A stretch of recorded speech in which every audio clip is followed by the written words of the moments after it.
Okay, we're here to discuss our very uplifting books. Thank you for assigning us such light readings. No, really, this was a fun project. I'm glad we did it. But this book in particular for me it was awful. I had a nightmare after reading it last night, and it just, I said to Shelby when we got here, people suck. People are awful to each other. Mm-hmm. And I just don't get it. I still don't get it. So this book I read, How Dark the Heavens, 1400 Days in the Grip of Nazi Terror. It was about a guy who, I think he was 17, 18. I marked a bunch of pages. So Saturday night he goes to a dance in town, with all the other teenagers and his buddies and flirting with girls and just normal teenage guy stuff. And then the Germans show up. And his entire family, the whole town evacuates. And they just grab what they have and take off down the road. So one day he's a normal teenager, and the next his life just is turned completely upside down. And I marked a bunch of stuff here. It's kind of just a journal. So he actually kept a journal. It was taken at one point during when he was in one of the ghettos, but he just tried to remember as much as he could about these 1400 days of terror. Started on Sunday, June 22nd, 1941. Planes overhead, bombs, and the next thing he knows, they're running. And I still don't understand. I mean, how they got to that point, World War II, and just the notion of being a Jew and how that makes you so very different from everybody else. Mm-hmm. And so he was Jewish living in Latvia, so north of Germany, mm-hmm. on the Russian border. And he was separated from his family as they're running. He and his brother, who was a couple years younger, his dad said, you guys go, because the dad and the mom and the sister just couldn't keep up. Sister's only 13. So they were separated during the chaos. And at some point, they were trying to catch a train, and they were caught. So they were taken immediately, to a large ghetto. And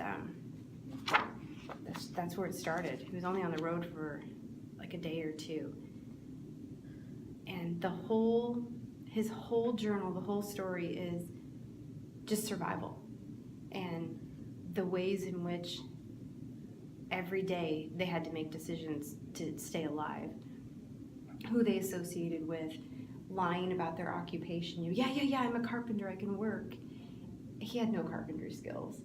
He didn't have any skills like that, but they wanted artisans and people to work. Mm-hmm. And so he was in a concentration camp that, the Germans were enforcing the rules, but yet just man on the ground, every day. The guards were Latvian. And so that was weird to me too, that it really just penned nationalities against each other. And the only thing, different was the religion, really. Mm-hmm. And he, I guess, could pass as a Russian because he didn't quite look Jewish, because as we judge people by what they look like, other than the fact that the Jews were circumcised. Mm-hmm. And he talks about in here how that was something that if you got caught, they could very easily identify you that way. And he was even molested at one point by a guard. And that was his identity. Jew, star. And within these ghettos, as the war progressed, they started bringing in Jews from other areas. Mm-hmm. And even Jews from other areas weren't always kind to different Jews, which they're all there in the same place, they're all there for the same reason, but he changed his name at one point. He'd escaped from one camp, and he made it to another that was supposedly better, but it was further east, and so I can't remember the name of it, of course, but he changed his name because it wasn't the right Jewish name, and he didn't want to stand out. And that just blew me away, that it's so superficial. Mm-hmm. It's not about who they are as people, and on a human level, just labels, and that's your identity.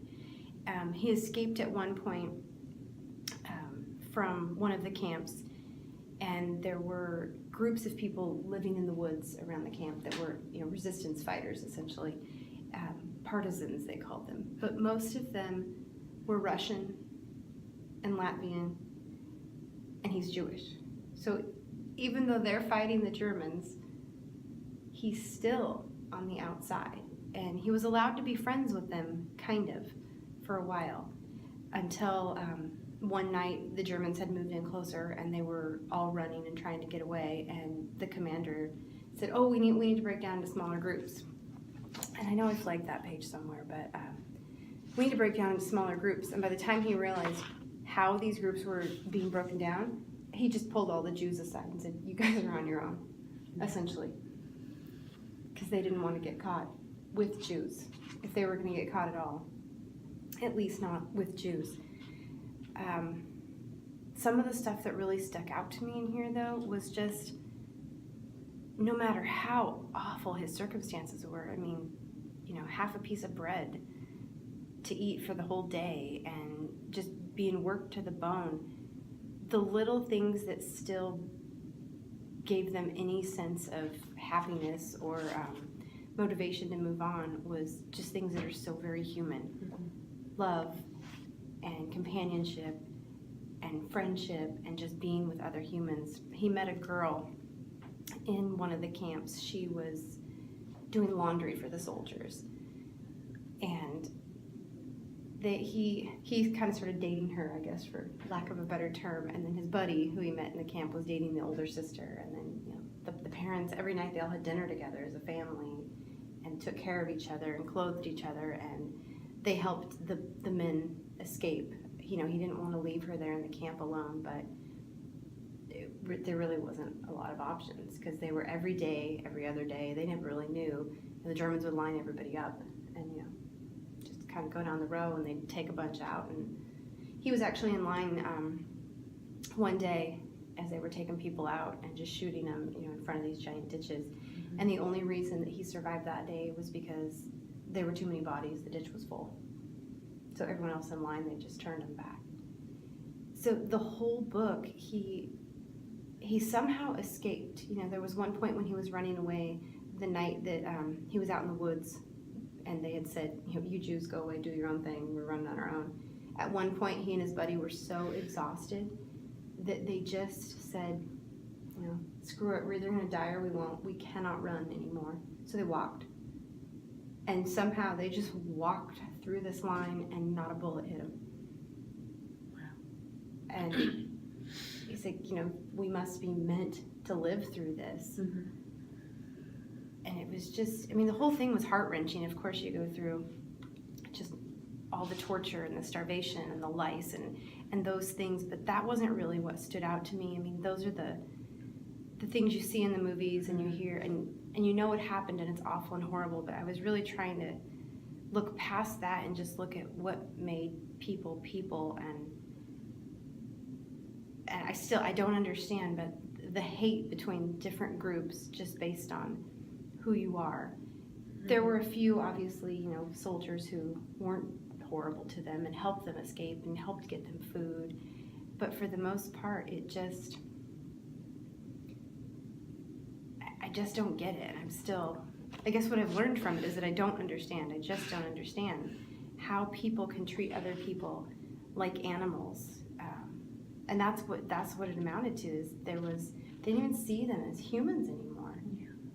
Because they were different, because they were Jewish. And yeah, I don't know, I have so many sticky flags on here with parts that I read that stuck out to me as, you're just like like that. Yeah, oh, this was the part where he broke them into, we must divide into small groups, pointing to 3 or 4 of us and a couple more Jews. You're on your own. And then the rest of them started moving. And that was it. You're Jewish, we can't help you anymore. We can't help you anymore. Little things like when they escaped that night, Mm-hmm. they ended up going back to the ghetto eventually that they had escaped from. They escaped, lived in the woods with these people for a while, were on the run, and then they had nowhere to go. Yeah. They had no options. So they went back to the ghetto and had to sneak back in because they had escaped.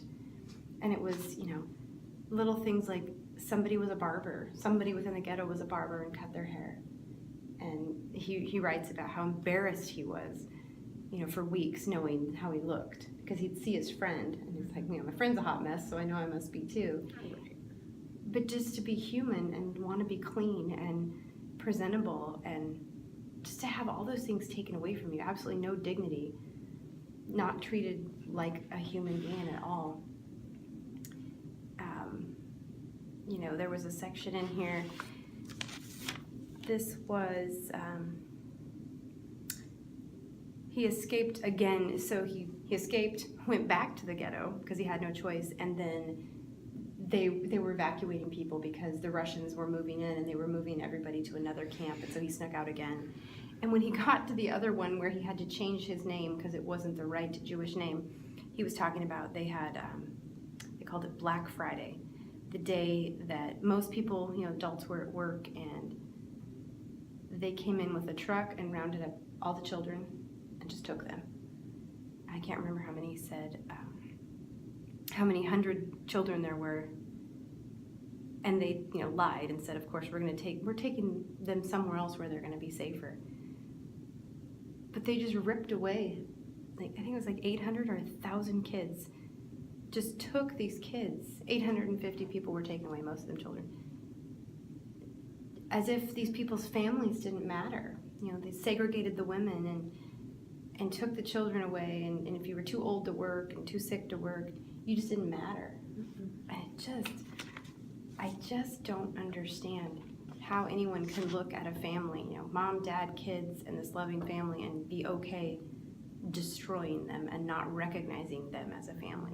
That's just baffling to me. And there was, he made a buddy, Max, and his friendship with Max was one of the things that kept him alive, was this companionship. Mm-hmm. And those just very basic human things. So, I don't know. That's what I learned. People are awful, and the things that they will do to other humans, I don't think they can even explain why they did it, other than, the majority was doing it, and you don't want to be part of the minority, because then you're a victim. You're not a victim, but you're a target as well. Mm-hmm. And it was awful. So that was my uplifting book. Thank you again. Mine was depressing, but not as depressing. I read Evicted: Poverty and Profit in the American City by Matthew Desmond. It's a book written from his perspective. He actually did research, spent several years with families that he describes in these situations. So it's all about, I believe they are in Michigan. There's a specific city too. Let's see. Yes, Milwaukee. I knew it was on the tip of my tongue. So Milwaukee, wait, that's in Wisconsin. I don't know. Yeah, I don't know my geography. Don't grade me down for that. So not only does Desmond follow the people who are in these desperately impoverished situations, but he also looks at the landlords who are in charge of the properties. I guess I should say the beginning starts out and we're introduced to Sharina, who is, by any means, she's just an average everyday person. Really the only thing that sets her apart from her tenants is that she's the landlord. She actually has money. She doesn't have any better education than any of her tenants. She just happened to have the money to become a landlord. and her boyfriend, husband person is also her business partner, and his name is Quentin. She's the one who deals with the people, and he's the one who deals with the muscle, so the physical problems. And just that separation, that they need to have someone who deals with the people and someone who deals with physical problems, speaks volumes to me. They talk about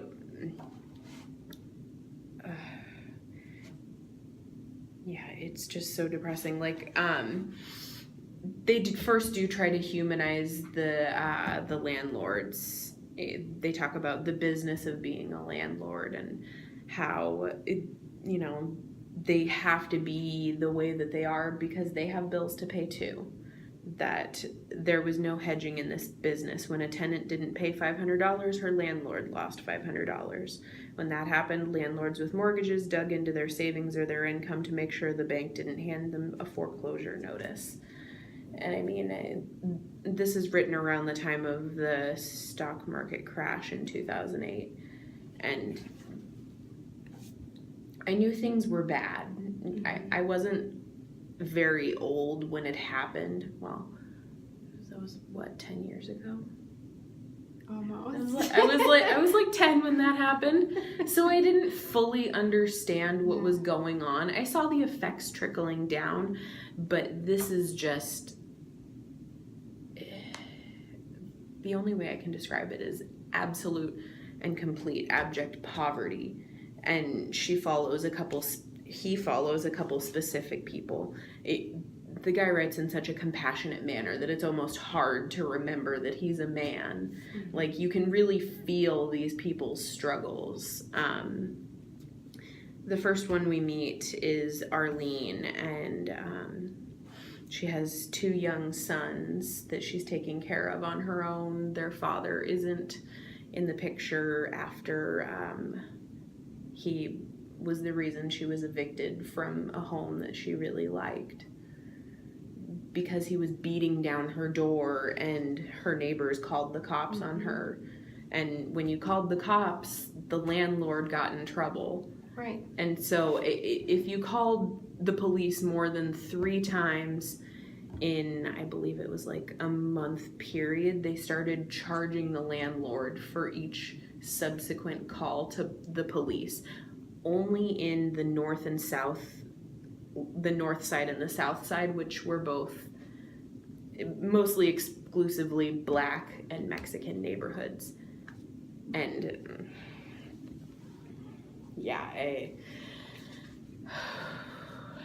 there are some colorful words in here. They also talk about one of their tenants whose name is Lamar. He's disabled and living on Social Security, and his monthly income is less than $100 more than what his rent is. And so he's obviously behind on his rent, because what are you going to do when you have to choose between eating and paying your rent? And he also has sons. Let's see, DeMarcus, and there's another name. It will come back to me. But obviously he's unemployed because he's disabled, can't work. He's older, and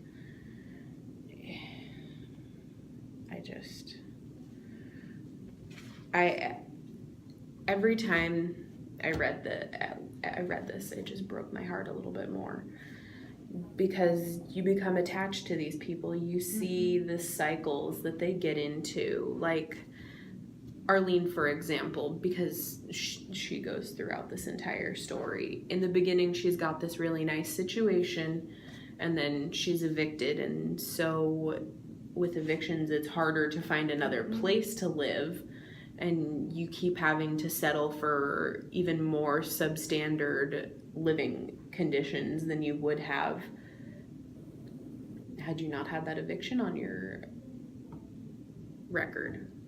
That's the word I was looking for. And so she ends up in this trailer park that's mostly people in the same situation as her, living, scraping by, like barely paycheck to paycheck, behind on rent, eviction records, family that can't help them or won't help them because they've burnt those bridges from asking for so much help.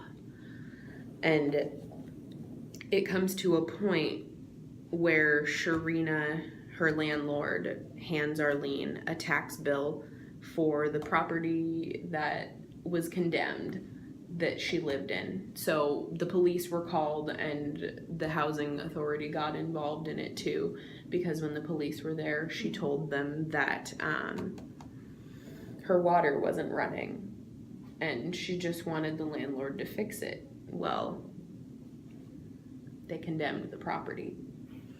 And so then her landlord gives the tenant the delinquent stormwater and sewer charges, fees for the board up, and other additional charges. It added up to about $12,000. And for someone who can barely afford, $500 a month in rent, that's just... There are no words.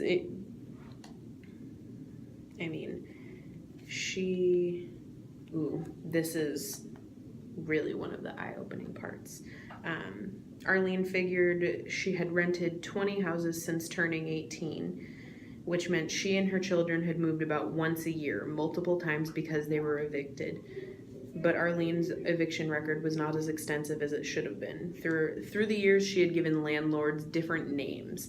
Nothing exotic, just subtle alterations. So they couldn't track her? Yeah, so that she could actually find a somewhat decent place to live with her children, because She had to change her identity in order to be treated a certain way. In order to live, in order to provide for her kids. And she comes to a point where she's living in one of Sharina's properties, another one, even though she still has this debt hanging over her head. And Sharina just comes to a point where she's like, no more. You have to get out. It's like, you have until Thursday to be out, or I'm calling the sheriff and he will forcibly remove you and your property from my residence. And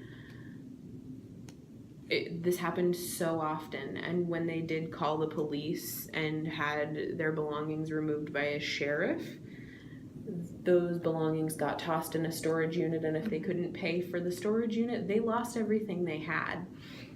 Not only their place to live, but their belongings too. And then she meets Crystal, who was looking at the property as Arlene was trying to get her stuff together. Like, Sharina was showing the property while Arlene was still living in it. And Crystal saw Arlene crying and offered her a place to stay. Crystal was maybe 19, getting her own place. She'd had an arrest record, but she went to church regularly. She was, by all means, a decent-seeming human being, and that just goes downhill very quickly. They get into fights over food because they are both so poor that they really don't have 2 pennies to rub together. And this is just echoed by all of the different people that he follows. I mean,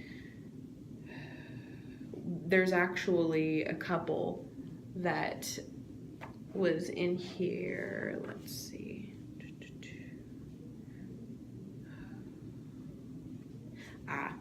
Kamala and her children lived upstairs from Lamar, the disabled elderly gentleman, and Kamala was downstairs at Lamar's apartment playing cards, and she had a babysitter upstairs with the kids, and they left something on. They left a burner on and caught the entire building on fire. One of Kamala's children died.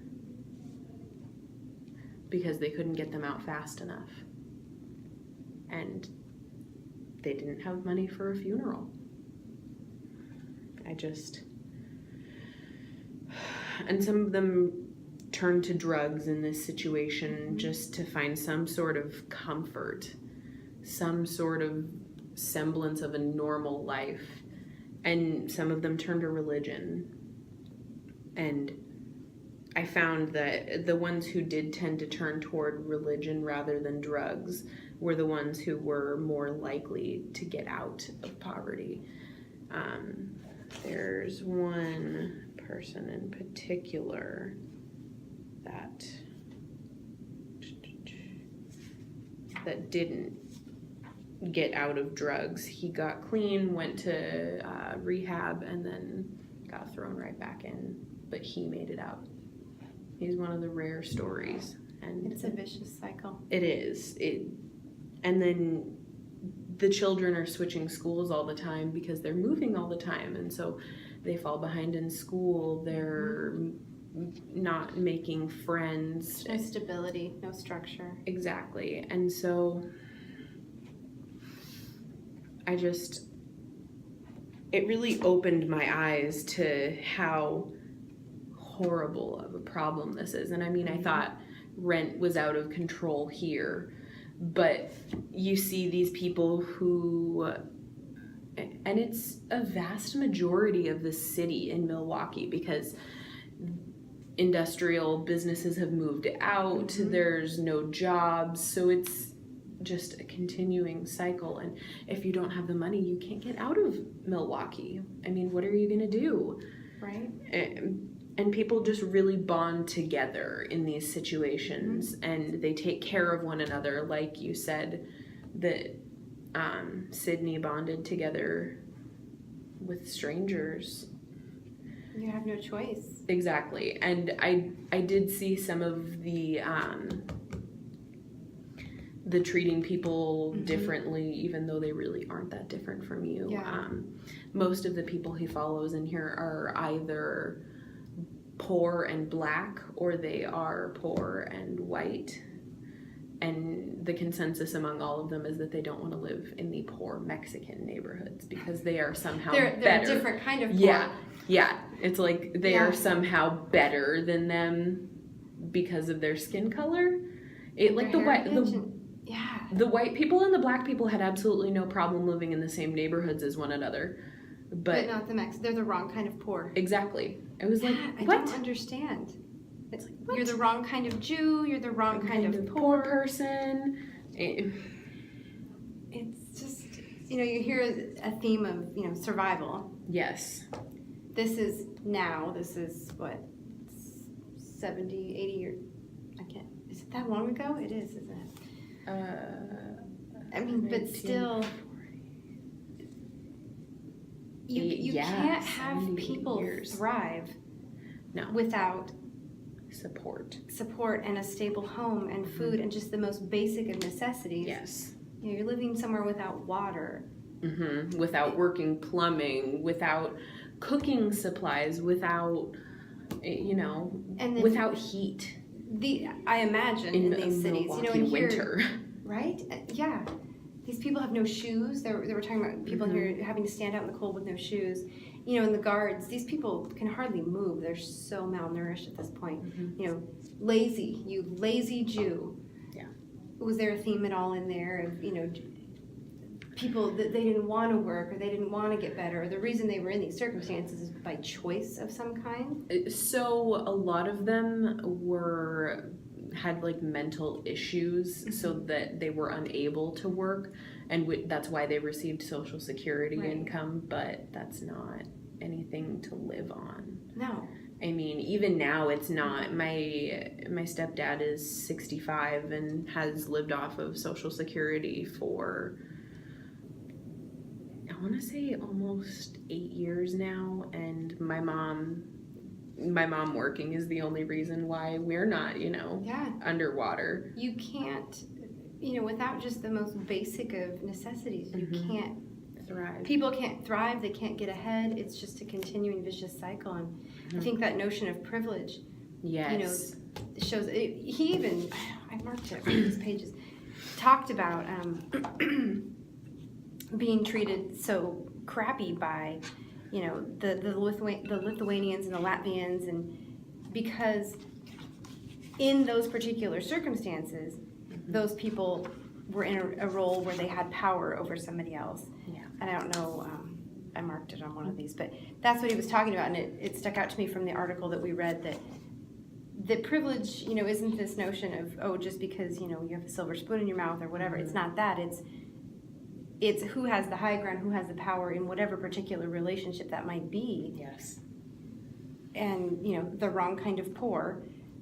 Yes. You don't hear it very often that, the African American community had some sort of privilege over Mexicans. Yeah. That's not a storyline you hear, but it is. But there were instances where black tenants found it way harder to find a home with evictions or criminal records than the white people did.